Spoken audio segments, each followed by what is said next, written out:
3, 2, 1...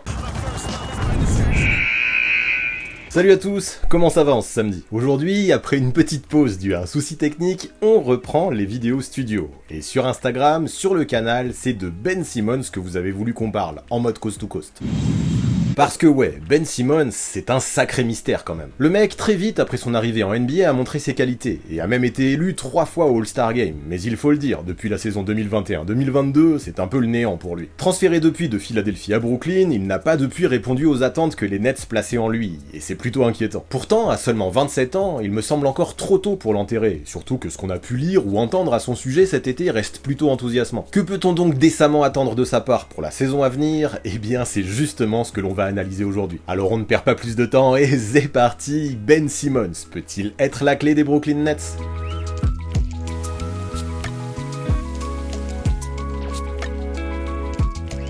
Avant de commencer, j'ai l'honneur de vous annoncer que cette vidéo est sponsorisée par NordVPN. Et oui, moi aussi, et j'en suis bien content. Parce que ouais, comme vous l'avez vu, là, avec mon plâtre, ça va être chaud de voyager dans les semaines, voire les mois à venir. Heureusement, depuis chez moi, avec NordVPN, je vais pouvoir changer mon adresse IP pour accéder au contenu de tout un tas de pays étrangers, ce qui va me permettre clairement de trouver le temps moins long. Un de mes péchés mignons, par exemple, en dehors du basket, j'en ai souvent parlé lors de mes lives, c'est la Formule 1, le sport automobile. Le truc, c'est que je suis pas sûr qu'il m'appelle là tout de suite pour le GP Explorer, mais c'est pas grave. En attendant le coup de fil de Squeezie, je révise grâce à NordVPN. Pour ça, il me suffit de me connecter en Belgique et hop, j'ai accès à absolument tous les grands prix de façon gratuite. Et si je veux varier les plaisirs devant la Ligue des Champions ou l'Europa League, c'est la même. D'ailleurs, Amine, si tu refais un Eleven All-Star, pense à moi, je pense que je suis le meilleur client. Puis surtout là-dedans, ce qui me plaît, c'est que quand je vais recommencer à voyager, je vais toujours pouvoir continuer à accéder à mes contenus qui habituellement sont géobloqués depuis l'étranger. Sachez que si vous allez aux États-Unis par exemple, vous aurez beau avoir le League Pass, vous ne pourrez pas regarder les matchs qui sont diffusés sur les chaînes payantes. Les meilleurs évidemment. Avec NordVPN,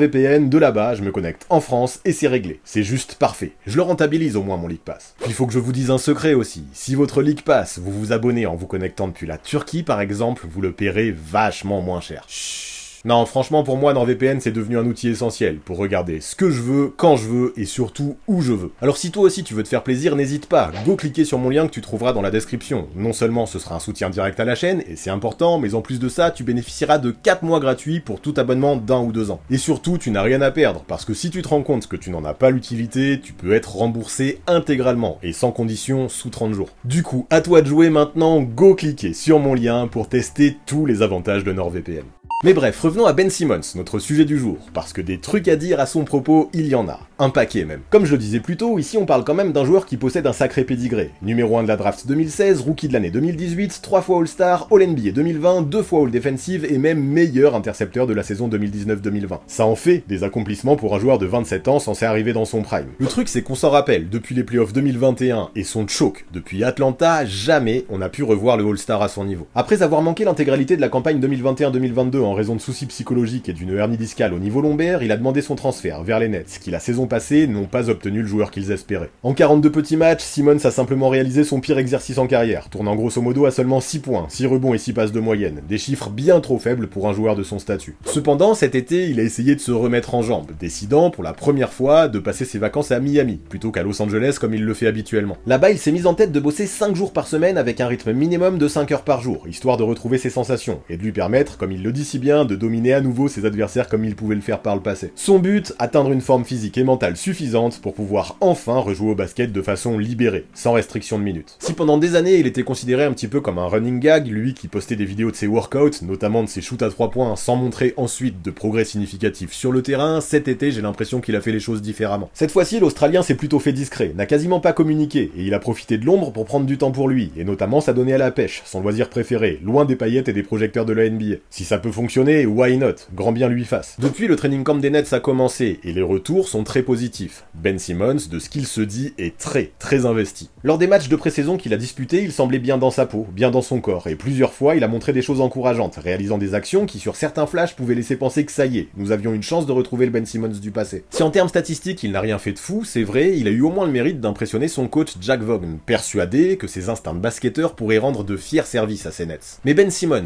quelles sont ses qualités? Quel est son profil de joueur, et en quoi peut-il aider les Nets à briller cette saison? Eh bien déjà, Ben Simmons, c'est un énorme physique, de 2,08 m pour 108 kg, qui lui permet, lorsqu'il est en confiance, d'attaquer le cercle quasiment quand il veut, grâce à une puissance et une maîtrise de ses appuis super élaborés. La force qu'il a dans les jambes et dans le haut du corps est impressionnante, et lui permet de finir s'il le souhaite de façon bien violente lorsqu'il va au panier. Là, selon ses dires, il est dans la forme de sa vie, il ne s'est jamais senti aussi costaud. Grâce au Pilates notamment, il a entraîné son dos et ses jambes, et le joueur paraît ravi de voir son physique répondre exactement comme il le veut. Ça encore une fois, ça a pu largement se remarquer en pré-saison. Déjà visuellement c'est vrai qu'il a l'air affûté, mais en plus de ça, la façon dont il est capable d'exploser en contre-attaque grâce à sa vitesse semble plus que rassurante. Le mec a retrouvé son accélération, sa détente, sa force, son dynamisme, et chez les Nets, je peux comprendre qu'on soit hypé à l'idée de découvrir enfin ce que peut donner un Ben Simmons sans douleur au dos. Et ce qui est appréciable, c'est que ce physique lui permet également d'être un défenseur élite, ou pas loin. Toujours très vif pour agir sur les lignes de passe, l'Australien est capable de littéralement jaillir pour voler un ballon afin d'assurer par la suite une contre-attaque complètement instoppable. De ce côté-là du terrain, son sens de l'anticipation et ses instincts sont excellents. Il est un défenseur avec un gros QI, et je ne cache pas que j'arrive à comprendre les observateurs qui disent que de ce côté-là du terrain, il est une sorte de Draymond Green, mais en plus athlétique. Personnellement, je suis de ceux qui pensent qu'un Ben Simmons au top de sa forme physique et mentale peut faire partie des tout meilleurs défenseurs de la NBA. En 2020, l'Australien a terminé 4ème dans l'élection du défenseur de l'année, et ce n'est pas volé, et je pense qu'il a vraiment toutes les qualités pour ça. Sur l'homme au périmètre, sa taille et sa vitesse latérale représentent de vrais problèmes pour le porteur de balle adverse. Loin du ballon, sa science du placement et son anticipation lui permettent constamment de mettre la pression sur toutes les passes incertaines. Puis si tu veux l'utiliser dans la peinture, pas de problème, avec sa force et sa puissance, il sera toujours capable de rendre de très bons services. Avec Ben Simmons, on parle quand même d'un mec qui est capable de défendre sur les postes 1 à 5, une denrée très rare en NBA, et surtout très recherchée par les coachs. Ajoutons à ça qu'il est tout à fait capable de terminer les possessions grâce à une bonne activité au rebond, et ouais, on s'en rend compte, Ben Simmons possède toute la panoplie pour être un crack défensif. Néanmoins, si le joueur a pu être choisi en numéro 1 de la draft 2016, c'est aussi parce qu'il possède de vraies qualités offensives, notamment dans le playmaking. Si malgré sa grande taille, il a été utilisé comme un meneur de jeu pendant la grande majorité de sa carrière, c'est dû à tout sauf au hasard. Il est un mec qui lit bien le jeu, s'adapte à son flow, et n'a aucun mal à trouver ses coéquipiers démarqués. Très souvent, il prend la bonne décision, et est en capacité de lâcher des ballons dans les bons timings, des qualités encore une fois très rares pour un joueur de son gabarit. Et ce qui est fort, c'est qu'il semble faire ça de façon instinctive, sans forcer, comme si tout ça c'était inné chez lui. Son flair et sa compréhension du jeu sont pas loin d'être élite, et j'apprécie la façon dont il est capable de communiquer, mais aussi de dicter le tempo de son équipe. Et ce tempo, avec Ben Simmons et sa vitesse, il est souvent élevé, lui qui est capable de fuser en transition pour ensuite distribuer des passes laser à ses potes, qui n'ont plus qu'à finir tranquillement. Non, là-dessus, pas de doute, l'Australien est un vrai joueur de basket, qui joue avec son physique, certes, mais qui est également capable de dominer grâce à son cerveau, c'est fort. Il est une espèce de facilitateur, qui dans la plupart des collectifs sera capable de faire beaucoup de bien grâce à sa capacité à faire vivre le ballon. En pré-saison, après, ça s'est vu que parfois il manquait de rythme, comme face aux Sixers qui avaient décidé de le prendre très haut, ce qui a poussé le meneur à perdre pas moins de 8 ballons, ça fait beaucoup. Ceci dit, sur plusieurs flashs, et notamment sur une action lors de laquelle il a lâché un bijou de passe dans le dos pour libérer Spencer Dinwiddie à 3 points, il a montré que sa vision de jeu et ses lectures étaient toujours largement au-dessus de la moyenne. Là clairement, je me dis que l'Australien, il va falloir qu'il se réadapte au rythme de jeu, à l'intensité et à l'agressivité des défenses de la NBA, mais je me dis que pas mal de signaux sont au vert pour que ça arrive rapidement, ce n'est qu'une question de temps. Et puis surtout, moi ce que je retiens, c'est que cette variété de qualité fait qu'il reste toujours très compliqué à défendre. Le joueur a beau être un pass-first player, il est tout à fait capable de bouffer son vis-à-vis en 1 contre 1 sur ses drives grâce à son premier pas, ses qualités athlétiques et son explosivité. Néanmoins, si tu le prends à 2, Simmons se régalera à servir les cutters ou les shooters qui profiteront alors du déséquilibre de la défense, c'est une vraie force. Comme quoi, on peut jouer meneur et peser sur une attaque même sans qualité de shoot. Parce que oui, vous le savez, le shoot extérieur, c'est le plus gros chantier dans le jeu de l'Australien. Même s'il est un joueur complètement ambidextre, il privilégie souvent sa main gauche et sa mécanique avec ses coups désaxés est loin d'être optimale. Si le playmaking est quelque chose de naturel, chez lui, c'est tout l'inverse pour ce qui est du tir extérieur, pour ce joueur qui en carrière cumule un très vilain 5 sur 36 derrière l'arc. Depuis sa draft, il dit qu'il taffe là-dessus, il le fait encore d'ailleurs, pour au moins pouvoir être un minimum dangereux quand la défense lui laisse un espace de 3 mètres. Le mec explique qu'il y croit encore et qu'il enchaîne fort les répétitions pour pouvoir être impactant dans le domaine, mais personnellement, je ne suis pas super certain que ce soit très utile. Bien sûr que l'entraînement lui fera du bien, surtout que beaucoup de fans et d'observateurs sont complètement obsédés par cette grosse faille que le joueur possède dans son jeu. Ceci dit, j'ai l'impression qu'il part de beaucoup trop loin pour devenir ne serait-ce qu'un shooter un minimum fiable à longue distance. Si les répétitions lui permettent d'obtenir un shoot à mi-distance correct, sans plus, ce sera déjà une très bonne chose pour moi. Puis quand on voit qu'en carrière il tourne à moins de 60% de réussite en moyenne au lancer franc, on se dit que dans sa mécanique de shoot et dans sa réussite, il y a un côté assez rédhibitoire quand même. Mais le concernant, si je suis si pessimiste dans l'idée de le voir progresser au shoot, c'est surtout en raison de son mental, de sa confiance. Prenez par exemple un joueur comme Giannis Antetokounmpo qui lui aussi est un piètre shooter de loin. La différence avec Ben Simmons, c'est que le grec n'a jamais hésité à tenter sa chance lorsqu'il était libre à 3 points, quitte à balancer un gros airball. Il s'en fout du regard des autres. Si le jeu lui offre un tir de loin, il le prendra, ce qui n'est absolument pas le cas de l'Australien. Et en fait, je pense que c'est ça, principalement, qui a mené Ben Simmons à sa perte lorsqu'il était à Philadelphie. Le meneur, cet humain, semble faire partie de ce genre de personnes qui font vraiment attention à leur image, et qui ont peur d'être ridicules, qui ont peur d'échouer. J'en parlais largement dans une vidéo sortie il y a quelques temps. Alors plutôt que de prendre le risque de se rater, il se cache, et ne tente même pas sa chance, en mode auto-handicap. Et le problème, c'est que peu à peu, ce manque de confiance, et cette crainte de mal faire, s'est transféré sur son adresse au lancer franc. Plus il en a loupé, et plus il a été critiqué. Et plus il a été critiqué, plus il a fui ce genre de situation. Du coup, c'est ce qui s'est passé lors des playoffs 2021. Au lieu d'utiliser son explosivité pour marquer des points près du cercle comme il sait le faire, il préférait faire la passe, de peur qu'on ne fasse faute sur lui, avec cette espèce de crainte de passer ensuite pour un nul sur la ligne des lancers francs. Le regard des gens semble super important pour ce joueur, et quand il a vu que même son coach, Doc Rivers, ne le soutenait pas, ça a été un petit peu la fin des haricots pour lui. Et la suite n'a rien arrangé en plus de ça. Entre sa demande de transfert qui a traîné, son bras de fer avec les Sixers et les douleurs au dos, Ben Simmons s'est peu à peu enfermé dans une spirale dans laquelle il était très difficile de sortir. Maintenant, ça fait plus de 2 ans que ça a eu lieu, et visiblement, le joueur a pris le temps de travailler mentalement là-dessus. Cependant, est-ce que ça veut dire que là, je pense qu'au début de la saison, on va voir revenir un Ben Simmons transformé, en pleine confiance? Non, on ne change pas non plus la personnalité et le mental d'un homme comme ça, en un claquement de doigts. En revanche, il faut se rendre compte que ça fait 2 ans qu'il est au fond du gouffre, et que l'an dernier, alors que son dos le gênait encore, il a peut-être voulu revenir trop vite pour essayer de prouver des choses. Les douleurs lombaires, c'est sûrement le pire pour un basketteur qui a l'habitude de miser sur ses qualités athlétiques, et en voyant que son physique ne lui permettait pas de retrouver son niveau d'avant, l'Australien a encore plongé plus profond du point de vue de la confiance et du mental. L'écarter des terrains pendant les 24 derniers matchs de la saison dernière était probablement la meilleure chose à faire pour que le joueur puisse prendre le temps de se refaire une santé. Par contre, ce qui est intéressant, c'est qu'aujourd'hui, il a pris le temps de se faire oublier, et les critiques l'ont enfin lâché. Visiblement, ça lui a permis de se reconstruire un minimum, de se faire accompagner, et de voir les choses sous un meilleur angle, lui qui dernièrement a dit qu'il était juste heureux de pouvoir retrouver les terrains sans douleur dans la meilleure ligue du monde au sein d'une équipe qui visiblement compte sur lui. Il se sent prêt à aider les Nets, et ce discours, venant de sa bouche, je le trouve hyper positif. Voir que par exemple, sur son premier match de pré-saison, en seulement 14 minutes, il est allé 4 fois sur la ligne des lancers francs, soit autant que sur les 7 dernières rencontres qu'il a disputées avec les Nets la saison dernière, c'est bon signe. Ça peut ressembler à un détail dit comme ça, surtout que sur les 4, il n'en a mis que 2, mais ça reste une petite victoire. Ce que je retiens du coup sur cette pré-saison, c'est que je retrouve enfin un Ben Simmons qui joue dur, qui est agressif et qui reprend du plaisir à jouer au basket, chose que je n'avais pas vue depuis ses meilleures années à Philadelphie. Même s'il a encore beaucoup de chemin à parcourir, il y a de quoi se hyper en voyant qu'aujourd'hui l'Australien hésite moins à aller au panier et qu'il s'apprête à entamer cet exercice dans de bien meilleures dispositions que le précédent. Puis désormais Ben Simmons arrive à regarder en arrière et il se rend compte dans son discours d'à quel point il avait plongé dernièrement. Il raconte que l'an dernier, aussi bien physiquement que mentalement, c'est souvent lié, il lui était souvent difficile de trouver le sommeil, puis de sortir du lit, lui qui se demandait s'il était en train de perdre complètement l'amour qu'il avait pour le basket. Il n'était juste pas prêt pour retrouver les terrains, et le temps qu'il a pris pour lui semble avoir fait son œuvre. Depuis, il semble s'éloigner peu à peu de cette mauvaise spirale, et franchement, j'ai hâte de voir ce que ça pourra donner dans des matchs officiels lorsque la saison régulière reprendra. Une opération du dos, ce n'est jamais bénin pour un joueur de basket, ça demande du temps, de la patience, et c'est plutôt enthousiasmant de voir que tout ça, maintenant, pour Ben Simmons, semble appartenir au passé. Le fait qu'il y a 6 mois, il ait changé d'agent aussi, et qu'aujourd'hui, il semble mieux entouré, peut également avoir joué un rôle important. C'est comme si la saison dernière, Ben Simmons, avant tout, devait s'affronter lui-même et ses démons, quand cette saison, il pourra vraiment se focus sur comment dominer ses adversaires, c'est une bonne chose. De plus, il semble heureux à Brooklyn, et beaucoup d'éléments laissent penser que oui, nous avons des chances de revoir une meilleure version de Ben Simmons pour l'exercice à venir. Sauf que pour avoir la meilleure version de Ben Simmons, il faudra qu'il soit utilisé dans le bon rôle, un sujet qui encore une fois a fait couler beaucoup d'encre depuis sa draft en 2016. Beaucoup pensent qu'au vu de son manque de shoot, ce n'est pas une bonne idée de l'utiliser en tant que meneur, et je peux le comprendre, tant à ce poste, le tir extérieur est une composante essentielle. Ses faiblesses auraient probablement été bien moins handicapantes si dès le départ, les coachs l'avaient utilisé comme un facilitateur au poste 4, je peux le concevoir, mais est-ce pour ça que je suis d'accord? Non. Je veux bien être ok sur le fait qu'au poste 4, Simmons est capable de faire le taf, et il sera moins embêté par son manque de shoot. Cependant, si tu le fais jouer à l'intérieur, tu te prives, selon moi, de ses 2 meilleures qualités, son playmaking et sa défense au périmètre. J'entends souvent dire qu'il faut arrêter avec Ben Simmons au poste 1, parce que dans ce rôle, depuis sa draft, il n'a jamais progressé, et c'est vrai. N'empêche que dans ce rôle, il a quand même réussi à obtenir 3 sélections au All-Star Game, tout en connaissant les années les plus compétitives de sa carrière. Croyez-moi, si les Nets retrouvent l'Australien à son niveau de 2020, ça leur ira amplement. Alors pourquoi prendre le risque de le mettre en difficulté à nouveau, en lui apprenant à jouer à un nouveau poste après tout ce qu'il a traversé? À mon sens, la meilleure chose à faire le concernant, c'est de lui simplifier la tâche au maximum, afin qu'il puisse retrouver ses automatismes, et pour ça, le faire évoluer au poste 1 me semble primordial. Et ce qui est cool, c'est que dans son discours, Jack Vaughn, le coach des Nets, semble voir les choses du même œil. Il considère Ben Simmons comme un playmaker élite, et il compte bien utiliser au maximum les qualités de son joueur en le faisant évoluer au poste 1. Vous l'avez compris, pour moi, c'est quelque chose de positif. Malgré sa taille et ses qualités athlétiques, l'Australien s'est toujours lui-même considéré comme comme un meneur, et je pense qu'il a raison. Oui, si le joueur est en bonne santé, physiquement et mentalement, il est un meneur de jeu, rien d'autre. Mais du coup, comment établir des rotations quand on sait que Spencer Dinwiddie, qui lui aussi joue à ce poste, fait partie également de l'effectif de Brooklyn? Eh bien si je me dis qu'il existe un monde pas si déconnant où Dinwiddie sortirait du banc dans le rôle de 6ème homme de luxe, comme il a su le faire avec talent au moment de son arrivée à Dallas notamment, le tacticien envisagerait plutôt d'associer les deux hommes dans son starting five. Michael Bridges occuperait le poste 3, Cam Johnson serait décalé au poste 4 et Nick Claxton resterait au poste 5. Pour Vaughn, les deux joueurs peuvent tout à fait être complémentaires et Dinwiddie, du haut de son 1m96, je pense, peut tout à fait exister au poste 2. Non seulement il peut attirer les défenses, créer de l'espace et dégainer à 3 points, mais en plus il est tout à fait capable d'exister sans le ballon. Bah oui, dois-je rappeler qu'en termes d'impact et d'efficacité, l'une des meilleures saisons de sa carrière, il l'a faite avec Doncic à Dallas, en étant principalement utilisé off-ball, sur des démarquages et des catch and shoot. À côté de ça, avec ses qualités de créateur, il pouvait aussi tout à fait soulager le Slovène à la main, qui a besoin de shooters autour de lui, certes, mais aussi d'au moins un autre ball handler. Bon après bien sûr, Doncic et Simmons ne sont pas du tout les mêmes joueurs, ils n'ont pas du tout le même profil, mais tout ça pour dire que je pense que Simmons et Dinwiddie peuvent former un backcourt complémentaire. Puis ce qui est appréciable, c'est qu'après un rebond défensif, l'un comme l'autre peut lancer une contre-attaque à toute vitesse, ce qui peut vraiment dynamiser le jeu des Nets. Cam Johnson et Michael Bridges sont également de bons shooters de loin, très efficaces en plus, et continueront à apporter ce spacing nécessaire autour de l'Australien. Le seul point que je trouve un peu gris, c'est le manque d'experts longue distance dans cette équipe, qui cet été a vu partir 3 spécialistes dans le domaine, en la personne de Seth Curry, Joe Harris et Yuta Watanabe. Mais tant pis, ça fera le job. Et puis imaginez une seconde ce que ce starting five peut donner défensivement. Les attaquants adverses vont rigoler quand en premier rideau ils devront passer Michael Bridges, puis Ben Simmons, avant de devoir se coltiner Nick Claxton sous le panier. Ça peut envoyer du bois. Donc oui, le rôle de Ben Simmons l'an prochain à Brooklyn, ce sera celui de meneur de jeu, et je trouve ça très bien comme ça. J'apprécie également de ce que j'ai lu que l'Australien et son coach aient pu développer une relation étroite, de confiance, basée sur la communication, et je pense que Ben Simmons a besoin de ça, d'être cocooné un peu, comme il l'était en début de carrière avec Brett Brown. Si quelque chose ne fonctionne pas d'un côté comme de l'autre, ils sauront en parler, et la situation me paraît super saine pour le joueur. Le tacticien pourrait donc tester plusieurs line-up cette saison autour de Simmons, afin de le mettre dans les meilleures conditions possibles, et ça me permet d'être un petit peu optimiste. Par contre optimiste oui, mais jusqu'à quel point? Quels objectifs réalisables doit-on fixer pour Ben Simmons pour cette campagne à venir? Et si l'on répond à la question du jour, peut-il être la clé de cet effectif de Brooklyn? Eh bien pour commencer, je pense que même si à terme ça peut avoir lieu, il est bien trop ambitieux d'imaginer le joueur retrouver son niveau All-Star rapidement. Il ne faut pas oublier à quel point il était au fond du gouffre il y a encore peu, et son chemin vers la rédemption commence tout juste. Pour revenir au sommet, il devra franchir des étapes et connaître forcément des obstacles, qui pour certains pourraient mettre du temps à être surmontés. Avec Simmons, il faudra de la patience, et surtout, il faudra s'attendre à ce que les critiques s'abattent sur lui à la première difficulté. Ça a toujours été comme ça avec lui. Sera-t-il capable de surmonter ses épreuves comme un joueur professionnel se doit de le faire? Eh bien ce sera la clé je pense avec lui. Et puis même s'il y arrive, à quel point ça pourrait le toucher ou le ralentir dans son process? Tout ça pour le moment, ça représente de vrais inconnus. Aujourd'hui Simmons semble en forme, en confiance, mais ça il faut que ça dure, et pour un joueur comme lui, il est impossible à ce jour d'avoir des certitudes à ce propos. Du coup les objectifs que j'aurais le concernant, au moins dans un premier temps, ce serait juste de le voir sur le terrain, sur la durée, et de le voir prendre du plaisir sur le parquet. C'est dans ces conditions qu'il retrouvera peu à peu sa confiance et pourra apporter ses qualités à l'équipe. Une équipe qui, je pense, avec un Ben Simmons à 100%, peut vraiment atteindre un nouveau niveau. Maintenant attention, je ne dis pas que ça va jouer le titre, mais si le meneur permet à sa team par exemple d'accéder aux playoffs sans broncher, ce sera une saison réussie pour lui à mon sens. Parce que ouais, si l'on fait le bilan, l'effectif est jeune, il est prometteur, beaucoup de joueurs sont en train de passer un cap, et Ben Simmons peut servir de moteur là-dedans. Avec ses qualités de playmaker, il peut réellement être l'un des rouages principaux de l'attaque, tout en permettant à ses Nets d'avoir une identité super défensive, c'est intéressant. En fait, je me dis que si Ben Simmons est en bonne santé, aussi bien physiquement que mentalement, l'équipe sera en bonne santé elle aussi. Après, il faudra plus que quelques matchs de pré-saison pour être sûr qu'il est de retour, c'est certain, et la route sera longue. Ceci dit, et on va finir là-dessus, ce dont je suis sûr, c'est que si l'Australien se sent bien dans ses pompes, cette équipe des Nets pourrait finalement être bien plus performante que prévu.